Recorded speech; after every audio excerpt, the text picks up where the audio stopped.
ಕೆಲಸ ಮಾಡುವಾಗ ಯಾತಕ್ಕೋಸ್ಕರ ಈ ಕೆಲ್ಸಕ್ಕೆ ಬಂದೆ ಅಂತ ಕೇಳಿದ್ರೆ ನನಗೊಂದು ಪುರಸ್ಕಾರ ಸಿಗುತ್ತೆ ಅಂತ ಕೆಲ್ಸಕ್ಕೆ ಬಂದಿದ್ದಲ್ಲ. ನನ್ನ ಕೆಲಸಕ್ಕೆ ಇನ್ಯಾರೋ ಬೆಂಬಲ ಕೊಡ್ತಾರೆ ಅಂತ ನಾನು ಬರಲಿಲ್ಲ. ನನ್ನ ಕೆಲಸವನ್ನ ಮತ್ತಾರೋ ಮೆಚ್ಚುತ್ತಾರೆ ಅಂತ ಬರಲಿಲ್ಲ. ನಾನು ನನ್ನ ಕೆಲಸವನ್ನ ತಾಯಿ ಭಾರತಿ ನನ್ನನ್ನ ಆರಿಸಿಕೊಂಡಿದ್ದಾಳೆ ಅಂತ ಬಂದಿದ್ದೀನಿ. ಈ ತಪ್ಪಾಳೆ ನನಗೆಲ್ಲ ಹೊಡಿಬೇಕಾಗಿರೋದು ಸಾವರ್ಕರ್ಗೆ. ಇದು ಸಾವರ್ಕರ್ ಡೈಲಾಗ್ ನಾನು ಹೇಳ್ತಿರೋದು. ಯಾಕೆ ನಾನು ಹೇಳಲಿಲ್ಲ ಸಾವರ್ಕರ್ ಅಂತ ಆರಂಭದಲ್ಲಿ, ಯಾಕೆ ಅಂತಂದ್ರೆ ಸಾವರ್ಕರ್ ಡೈಲಾಗ್ ಇದು. ಸಾವರ್ಕರ್ ಅತ್ತಿಗೆ ಸಾವರ್ಕರ್ಗೆ ಒಂದು ಲೆಟರ್ ಬರೀತಾರೆ. ಏನ್ ಬರೀತಾರೆ ಅಂತಂದ್ರೆ, ಏನೋ ತಾತ್ಯ ಅಂತ ಪ್ರೀತಿಯಿಂದ ಕರೆಯೋದು. ನೀನ್ ನೋಡಿದ್ರೆ ವಿದೇಶಕ್ಕೆ ಹೋಗಿದ್ಯಾ, ನಿಮ್ಮ ಅಣ್ಣ ನೋಡು ಅವ್ರನ್ನ ಜೈಲಿಗೆ ಕರ್ಕೊಂಡು ಹೋಗ್ಬಿಟ್ಟಿದ್ದಾರೆ, ಆಸ್ತಿ ಪಾಸ್ತಿ ಎಲ್ಲ ಕಿತ್ಕೊಂಡು ಹೋಗ್ಲಾಗಿದೆ, ನೀನು ಓದ್ಕೊಂಡಿದ್ಯಾ ಚೆನ್ನಾಗಿ, ನಮ್ಮನ್ನ ನೋಡ್ಕೋತೀಯಾ ಅಂತ ಹೇಳಿದ್ರೆ ನೀನು ವಿದೇಶದಲ್ಲಿದ್ಯಾ, ಬೇಗ ಬರಬಾರ್ದ, ನಮ್ಮನ್ನ ನೋಡ್ಕೋಬಾರ್ದ ಅಂತ ಅತ್ತಿಗೆ ಪತ್ರ ಬರೆದ್ರು, ಏಸು ವೈನಿ ಅಂತ. ಆ ಪತ್ರಕ್ಕೆ ಸಾವರ್ಕರ್ ಉತ್ತರ ಬರೀತಾ ಏನ್ ಹೇಳ್ತಾರೆ ಅಂತಂದ್ರೆ, ಗಜೇಂದ್ರ ಮೋಕ್ಷದ ಕಥೆ ಹೇಳಿ, ಆನೆ ನದಿಯಲ್ಲಿದ್ದಂತ ನೀರು ಕಮಲವನ್ನು ತೆಗೆದು ಕೊಡ್ತು, ನನಗೆ ಮೊಸಳೆ ಕಚ್ಚಿಬಿಟ್ಟಿದೆ, ನಾನು ಸಾಯೋ ಕೊನೆ ಹಂತದಲ್ಲಿದ್ದೀನಿ, ವಿಷ್ಣುವಿಗೆ ಇದನ್ನು ಅರ್ಪಣೆ ಮಾಡ್ತೀನಿ ಅಂತ ಆ ಕಮಲವನ್ನು ತೆಗಿಲಿಕ್ಕೆ ಹೋದ. ಕಮಲ ಹೇಳ್ತಂತೆ, ನೀನು ಮೋಕ್ಷ ಪಡ್ಕೊಳ್ಳಿಕ್ಕೆ ನೀನ್ ನನ್ನನ್ನು ತೆಕ್ಕಿತ್ಕೊಳ್ಳೋದ, ನಾನು ಬರಲ್ಲ ಅಂತ ಕಮಲಗಳು ಹೇಳ್ತಿದ್ದಾಗ ಒಂದ್ ಕಮಲ ಹೇಳ್ತಂತೆ, ಆಯ್ತು ನನ್ನ ಸಾವಿನಿಂದಾಗಿ ನಿನಗೆ ಮೋಕ್ಷ ಸಿಗುತ್ತೆ ಅಂತ ಆದ್ರೆ ನನ್ನನ್ನೇ ತಗೋ, ನನಗೆ ವಿಷ್ಣುವಿಗೆ ಅರ್ಪಣೆಯಾದ ಭಾಗ್ಯ ನನಗೆ ಸಿಗುತ್ತೆ ಅಂತ ಒಂದು ಕಮಲ ಎದ್ದು ನಿಂತ್ಕೊಳ್ತಂತೆ. ಆನೆ ಅದನ್ನು ಅರ್ಪಣೆ ಮಾಡ್ತಂತೆ. ಇಷ್ಟನ್ನೂ ಸಾವರ್ಕರ್ ಬರೆದು ಕೊನೆಗೆ ಏನ್ ಹೇಳ್ತಾರೆ ಅಂತಂದ್ರೆ, ಭಾರತ್ ಮಾತೆ ನಮ್ಮನೆಗೆ ಬಂದು ಈ ಹೂ ಬೇಕು ಅಂತ ಅಣ್ಣನ್ನ, ನನ್ನ ತಮ್ಮನ್ನೆಲ್ಲ ಸ್ವೀಕಾರ ಮಾಡ್ತಾ ಇದ್ರೆ ಅತಿಗೆ ನನ್ನನ್ನು ತಗೋಬೇಡ ಅಂತ ಹೇಳುವಷ್ಟು ಮೂರ್ಖ ಆಗಬೇಕಾ ನಾನು ಅಂತ ಅತಿಗೆ ಕೇಳ್ತಾರೆ. ಅದನ್ನ ಕೇಳಿದ್ಮೇಲೆ ಅತಿಗೆ ಮತ್ತೆ ಬಾ ಅಂತ ಒತ್ತಾಯ ಮಾಡೋದಿಲ್ಲ ಅಂತ. ನಂಗೆ ಸಾವರ್ಕರ್ಗಿಂತ ಶ್ರೇಷ್ಠ ನಾಯಕರು ಮತ್ತೊಬ್ಬರಿಲ್ಲ ಅಂತ ಯಾಕೆ ಅನ್ಸುತ್ತೆ ಅಂತಂದ್ರೆ, ಸಾವರ್ಕರ್ ಬದುಕಿದ್ದಾಗ ಏನ್ ಕಳ್ಕೊಂಡ್ರು ಅಂತಂದ್ರೆ ಇದ್ದಿದ್ ಎಲ್ಲವನ್ನೂ ಕಳ್ಕೊಂಡ್ರು, ಏನೂ ಉಳಿಸ್ಕೊಳ್ಳಿಲ್ಲ. ಅವರ ಆಸ್ತಿಯನ್ನ ಸ್ವಾತಂತ್ರ್ಯ ಬಂದ ನಂತರವೂ ಮರಳಿಸ್ಲಿಲ್ಲ ಜವಾಹರ್ಲಾಲ್ ನೆಹರು. ಕಿತ್ಕೊಂಡಿದ್ದಂತ ಆಸ್ತಿಯನ್ನ, ಅವ್ರ ಡಿಗ್ರಿಯನ್ನ ಕಿತ್ಕೊಳ್ಳಾಯ್ತು, ಅವ್ರು ಬದುಕಿದ್ದಾಗಲೇ ಅವ್ರ ಗೌರವವನ್ನ ಹನನ ಮಾಡ್ಲಾಯ್ತು. ಅನೇಕರು ಸತ್ತ ಮೇಲಾದ್ರೂ ಗೌರವ ಪಡ್ಕೊಳ್ತಾರೆ, ಸಾವರ್ಕರ್ಗೆ ಸತ್ತ ಮೇಲೂ ಗೌರವ ಕೊಡೋದಿಲ್ಲ. ಎಷ್ಟು ಅವಮಾನ ಮಾಡಿದ್ದೀವಿ ಅಂದ್ರೆ ಸಾವರ್ಕರ್ನ ಸಾರಿ ವರ್ಕರ್ ಅಂತ ಹೇಳ್ತಾರೆ. ಅವರು ಸಾರಿ ಕೇಳ್ಬಿಟ್ರು ಅಂತ. ಜವಾಹರ್ಲಾಲ್ ನೆಹರು ಏನೇನು ಕೇಳಿದ್ದಾರೆ ಅಂತ ಕೇಳಿದ್ರೆ ಗಾಬರಿ ಆಗ್ಬಿಡ್ತೀರಾ ನೀವು. ಆದ್ರೆ ಸಾವರ್ಕರ್ನ ಮಾತ್ರ ಈ ಕಟಕಟೆಯಲ್ಲಿ ನಿಲ್ಲಿಸಿ ಇವತ್ತಿಗೂ ಪ್ರಶ್ನೆ ಮಾಡಲಾಗುತ್ತೆ. ನಂಗೆ ನೋಡುವಾಗ ಅನ್ಸುತ್ತೆ, ಸಾವರ್ಕರ್ಗಿಂತ ಗ್ರೇಟ್ ಎಕ್ಸಾಂಪಲ್ ಜಗತ್ನಲ್ಲಿ ಮತ್ಯಾರು ಇರ್ಲಿಕ್ಕೆ ಸಾಧ್ಯ? ಆಗ ಪ್ರಶ್ನೆ ಬರೋದು, ನನಗೆ ಯಾರಾದ್ರೂ ಸಪೋರ್ಟಿಗೆ ಬರ್ಲಿಲ್ವಾ, ನಾನು ನನ್ನ ಎಕ್ಸಾಂಪಲ್ ಕೊಡಬಾರ್ದು ಅಂತ ಅನ್ಕೊಳ್ತೀನಿ. ಬಟ್ ಬೇರೆ ಯಾರ ಬಗ್ಗೆನೋ ಮಾತಾಡಿದ್ರೆ ಬಹಳ ಇದಾಗತ್ತೆ ಅಂತ ಅನ್ಕೊಳ್ತೀನಿ. ಬಹಳ ಜನರಿಗೆ ಅನ್ಸ್ಬೋದು, ಚಕ್ರವರ್ತಿ ಸೂಲಿಬೇಲಿ ಅವರಿಗೆ ಬಿಜೆಪಿ ಅವ್ರದ್ದು ಭಯಂಕರ ಕ್ಲೋಸ್ ರಿಲೇಶನ್ಶಿಪ್ ಇರುತ್ತೆ, ಅವ್ರನ್ನ ಎಲ್ಲರೂ ಉಳಿಸ್ಲಿಕ್ಕೆ ಬರ್ತಾರೆ ಅಂತ. ಮಿತ್ರ, ನನ್ನ ಮೇಲೆ ಆಗಿರುವಂತ ಯಾವುದೇ ಕೇಸ್ ಇದ್ರು, ಇದುವರೆಗೂ 5ನೇ ಕೇಸು, ಅದರಲ್ಲಿ 2 ಕೇಸ್ ಕ್ಲಿಯರ್ ಆಯ್ತು ಪ್ರಾಬಬಲಿ, ಎಲ್ಲ ಅರುಣ್ ಚಾಮರಿಗೆ ಗೊತ್ತು ನನಗಿಂತ ಹೆಚ್ಚು.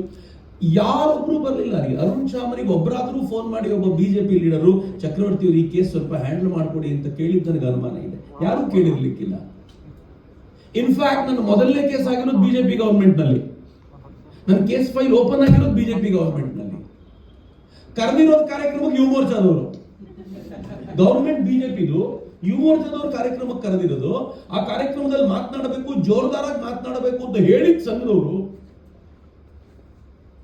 ಕೇಸ್ ನನ್ನ ಮೇಲೆ. ನಾನು ಆಮೇಲೆ ಕೇಳಿದೆ, ಕೇಸ್ ಯಾಕೆ ಅಂತ ಕೇಳಿದ್ರೆ, ಈ ಪ್ರೋಗ್ರಾಮಿಗೆ ಪರ್ಮಿಷನ್ ತಗೊಂಡಿಲ್ಲ ಅಂತ ಕೇಸು, ನೀವ್ ಯಾಕೆ ಮಾತಾಡಿದಿರಿ ಅಂತ. ನಾನು ಕೇಳಿದೆ, ಪರ್ಮಿಷನ್ ತಗೊಳ್ಳದೇ ಇರೋರ ಮೇಲೆ ಕೇಸ, ಮಾತಾಡೋದ್ರ ಮೇಲೆ ಕೇಸ? ಪರ್ಮಿಷನ್ ತಗೊಳ್ಳದೇ ಇರೋ ಕಾರ್ಯಕ್ರಮಕ್ಕೆ ನೀವು ಬಂದಿರೋದ್ರಿಂದ ನಿಮ್ಮ ಮೇಲೆ ಕೇಸು ಅಂತ. ಅದಕ್ಕೊಂದು ಬಿಜೆಪಿ ಲೀಡರ್ ಇದ್ರು ಆ ಕೇಸ್ನೊಳಗೆ. ನಾನು ಯಾರ್ದು ಹೆಸರು ಹೇಳಲಿಕ್ಕೆ ಇಚ್ಛೆ ಪಡಲ್ಲ, ಪಾಪ ಬಹಳ ಒಳ್ಳೆ ಮನುಷ್ಯರು. ಅವ್ರು ಹೇಳಿದ್ರು, ಸರ್ ಒಂದು ಪ್ರೋಗ್ರಾಮ್ ಜೊತೆಯಲ್ಲಿದ್ವಿ ಸರ್, ನನ್ನ ಮೇಲೂ ಕೇಸ್ ಹಾಕ್ಬಿಟ್ಟಿದ್ದಾರೆ ನೋಡಿ ಅದರಲ್ಲಿ ಅಂತ. ಈ ವಾಸ್ ಪ್ಲೀಡಿಂಗ್, ಅಯ್ಯಯ್ಯೋ ಅನ್ನೋ ತರ. ಆಮೇಲೆ ನಾನು ಕೇಳಿದೆ, ನೀವೇನ್ ಮಾಡ್ತಿದ್ದೀರಿ ಸರ್? ನೀವೇನ್ ಮಾಡ್ತೀರಾ ಹೇಳಿ, ನಾನು ಜೊತೆ ಆಗ್ಬಿಡ್ತೀನಿ ನಿಮ್ಗೆ ಅಂತ. ನಾನು ಆಕ್ಚುಲಿ ಉಲ್ಟಾ ಹೇಳ್ಬೇಕು, ಸರ್ ನೀವೇನಾದ್ರೂ ಮಾಡಿ ನಂದನ್ನು ಸೇರಿಸ್ಬಿಟ್ಟು ಮುಗಿಸಿ ಅಂತ. ಈ ಸೈಡ್ ನೀವ್ ಯಾರಿಗೆ ಹೇಳ್ತಿದ್ದೀರಾ ನಂದು ಸೇರಿಸ್ಬಿಡಿ ಅಂತ. I was laughing. ನನ್ ಬಂದ ಹುಡುಗರಿಗೆ ಹೇಳಿ ನಗ್ತಾ ಇದ್ದೆ, ಏನ್ ಅವಸ್ಥೆ ಮರ ಇದು ಅಂತ. ನಾನು ಇದನ್ನ ಹೇಳ್ಕೊಂಡು ತಿರುಗಾಡ್ಲಿಕ್ಕೆ ಆಗೋದಿಲ್ಲ. ಇದು ವೆರಿ ಕ್ಲೋಸ್ಡ್ ಆಡಿಟೋರಿಯಂ, ನಾವೇ ಇದ್ದೀವಿ ಅನ್ನೋ ಕಾರಣಕ್ಕೆ ನಿಮ್ಗೆ ಹೇಳ್ತಿದ್ದೀನಿ. This how it happens. ನಾನು ಇದನ್ನ ಹೇಳ್ಕೊಂಡು ತಿರುಗಾಡ್ತಾ ಕೂತ್ಕೊಂಡ್ಬಿಟ್ರೆ ಇದ್ರ ಅರ್ಥ ಇಲ್ಲ ಅಂತ. You have to fight. ಮತ್ ನಾನು ಬರ್ಬೇಕಾದಾಗ ನಾನು ಡಿಸೈಡ್ ಮಾಡ್ಕೊಂಡು ಬಂದಿದ್ದೀನಿ, ನನ್ನ ಫೈಟ್ ನಾನು ಒಬ್ಬನೇ ಮಾಡ್ತೀನಿ. ಜೊತೆ ಬಂದ್ರೆ ವಂಡರ್ಫುಲ್, ಯಾರು ಜೊತೆ ಇಲ್ಲ ಅಂದ್ರೆ I am going to fight. ನಾನು ನಾನು ಮಾಡೇ ಮಾಡ್ತೀನಿ. ನಾನು ಇದುವರೆಗೂ ಬಿಲೀವ್ ಮೀ, ನನ್ನ ಜೊತೆಯಲ್ಲಿರುವಂತ ಕಾರ್ಯಕರ್ತರಿಗೂ ನನಗೆ ಯಾರಾದ್ರೂ ಬೈದಾಗ ನೀನ್ ಯಾಕೆ ಕಮೆಂಟ್ ಮಾಡಲ್ಲ ಅಂತ ಇದುವರೆಗೂ ಕೈ ಬೆರಳು ತೋರಿಸಿ ಕೇಳಲಿಲ್ಲ. ಒಬ್ರಿಗಾದ್ರೂ ಕೇಳಿ ನೋಡಿ. ನೀವು ನನ್ನನ್ನು ಬೈಯುವಾಗ ಯಾರಾದ್ರೂ ಯುವ ಬ್ರಿಗೇಡ್ ನ ಕಾರ್ಯಕರ್ತರು ರಿಯಾಕ್ಟ್ ಮಾಡೋದನ್ನ ನೋಡಿದೀರಾ ಅಂತ ಕೇಳಿದ್ರೆ ಯಾರು ಮಾಡೋದಿಲ್ಲ. ಯಾಕೆ ಅಂತಂದ್ರೆ ಬೈಯೋನಿಗೆ ಒಂದು ಅಜೆಂಡಾ ಇದೆ, ಬೈಬೇಕು ಇವನನ್ನ. ಇವನ್ ಫೇಸ್ಬುಕ್ ಅಲ್ಲಿ ಬಂದು ಇದನ್ನ ನೋಡಿದಾಗ ಕಮೆಂಟ್ ನೋಡಿದವ್ರು ಇವನ್ ಬಗ್ಗೆ ಕೆಟ್ಟ ಅಭಿಪ್ರಾಯ ಬೆಳೆಸ್ಕೊಳ್ಬೇಕು ಅಂತ ಅವನಿಗೊಂದು ಅಜೆಂಡಾ ಇದೆ. ಬಟ್ ಪಾಪ ನಮ್ಮ ಕಾರ್ಯಕರ್ತರಿಗೆ 108 ಕೆಲಸ ಇದೆ, ಅವನಿಗೆ ಅದೇ ಕೆಲಸ ಅಲ್ಲ. ನನಗೆ ಯಾರೋ ಮೊನ್ನೆ ಹೇಳ್ತಿದ್ರು, ಒಂದಷ್ಟು ದೇವಸ್ಥಾನಗಳ ಮೇಲೆ ಕೆಲವರು ಅಪಪ್ರಚಾರ ಮಾಡ್ತಾರೆ, ನೀವು ಮೊನ್ನೆ ಮಾತಾಡಿದ್ರಿ, ಈಗ ಯಾಕೆ ಸುಮ್ಮನೆ ಆಗ್ಬಿಟ್ರಿ. ನಾನು ಹೇಳಿದೆ ಅವ್ನಿಗೆ ಅದೇ ಕೆಲಸ. ನನಗೆ 28 ಕೆಲಸದಲ್ಲಿ ಅದು ಒಂದು ಕೆಲಸ ಮಾಡೋದು ಎಲ್ಲಿಂದ ಮಾಡ್ಲಿ ನಾನು? ಬಹುಶಃ ನಿಮ್ಗೆ ಅರ್ಥ ಆಗ್ತಿದ್ದಿರ್ಬೋದು. ಸೊ ಎಲ್ರಿಗೂ ಎಲ್ಲ ಕೆಲಸಗಳ ನಡುವೆ ಒಂದು ಜೊತೆಯಲ್ಲಿ ಸೇರುವಂತ ಪ್ರಕ್ರಿಯೆ. ನಮ್ಗೆಲ್ರಿಗೂ ಹಿಂದುತ್ವದ ಕೆಲಸ ಮಾಡ್ಲಿಕ್ಕೆ ಯಾರು ಫಂಡ್ ಮಾಡೋದಿಲ್ಲ ರೀ. ನನ್ನ ಬಗ್ಗೆ ಬಹಳ ಜನ ಆರೋಪ ಮಾಡ್ತಾರೆ, ಚಕ್ರವರ್ತಿ ಅವರದ್ದು ಲ್ಯಾವಿಶ್ ಲೈಫ್ ಸ್ಟೈಲ್ ಇದೆ, ಅವ್ರು ಖುಷಿಯಾಗಿರ್ತಾರೆ. ನಗನಗ್ತಾ ಇರೋದು ಲ್ಯಾವಿಶ್ ಲೈಫ್ ಸ್ಟೈಲ್ ಅವರಿಗೆ. ನಾನು ಹೇಳ್ತೀನಿ, ಯಾರ್ಯಾರಿಗೆ ನನ್ನ ಲ್ಯಾವಿಶ್ ಲೈಫ್ ಸ್ಟೈಲ್ ಅನ್ಸುತ್ತೋ ಒಂದು ವಾರ ಬಂದು ನನ್ನ ಜೊತೆ ಇರಿ, ನಾನು ಇರುವ ಸ್ಟೈಲ್ ನಲ್ಲಿ ಇರಿ. ನಾನು ಓದಕ್ ಕೂತ್ಕೊಳ್ಳೋದು ನೀವು ಓದಕ್ ಕೂತ್ಕೊಳ್ಳಿ. ನನ್ನ ಜೊತೆ ಓದಕ್ ಕೂತ್ಕೊಂಡವ್ರು 15 ನಿಮಿಷ ಕೂತ್ಕೊಳ್ಳಲ್ಲ. ಅಣ್ಣ ನಾವು ಹೊರಡ್ಬೋದಾ ಅಂತ ಕೇಳ್ತಾರೆ, ಬಿಕಾಸ್ ಆಗೋದಿಲ್ಲ ಕೂತ್ಕೊಳ್ಳಕ್ಕೆ. ನಾನು ಮಾತಾಡ್ತೀನಿ, ಒಂದು ಭಾಷಣ ಮಾಡ್ತೀನಿ. ಪ್ರಿಯಾಂಕರ್ಗೆ ಒಂದು ಇನ್ಸ್ಟಿಟ್ಯೂಷನ್ಗೆ ಲೆಟರ್ ಬರೆದ್ರು, ಅವ್ರಿಗೆ ಭಾಷಣಕ್ಕೆ ಎಷ್ಟು ಕೊಡ್ತೀರಾ ಅಂತ ಕೊಡಿ ನನಗೆ ಅಂತ. ಅಧಿಕೃತವಾಗಿ ಸರ್ಕಾರ ಲೆಟರ್ ಹಾಕ್ತು. ಅವ್ರು ಹೇಳಿದ್ರು ಚಕ್ರವರ್ತಿ ಅವ್ರ ಭಾಷಣಕ್ಕೆ ಇಷ್ಟು ಕೊಡ್ತೀವಿ, ಬಟ್ ನಮ್ದು ಎಲ್ಲ ಕಾಪಿ ರೈಟ್ ನಮ್ಮ ಹತ್ರ ಇರುತ್ತೆ, ಹಾಗೆ ಹೀಗೆ ಅಂತೆಲ್ಲ ಕೊಟ್ಟರು. ಈ ಸ್ಟಾರ್ಟೆಡ್ ಟ್ವೀಟಿಂಗ್, ಭಾಷಣ ಮಾಡೋದಕ್ಕೆ ಇಷ್ಟು ಅಗತ್ಯ ಅಂತ. ನಂಗೆ ನಗು ಬಂತು. ಒಂದು ಭಾಷಣಕ್ಕೆ 1.5 ಗಂಟೆಯ ಭಾಷಣಕ್ಕೆ how much time I spend? At least 15 days ಕೂತಿರ್ತೀನಿ ಅನ್ನೋದು ಹೊಸ ಟಾಪಿಕ್ ತೆಗೆದುಕೊಂಡ್ರೆ. ಯಾಕೆ ನಾನು ಆಳಕ್ಕೆ ಹೋಗಿ ಮಾತನಾಡಬಲ್ಲೆ ಅಂತಂದ್ರೆ ಅಷ್ಟು ಸಮಯ ಅದಕ್ಕೋಸ್ಕರ ಕೊಡ್ತೀನಿ.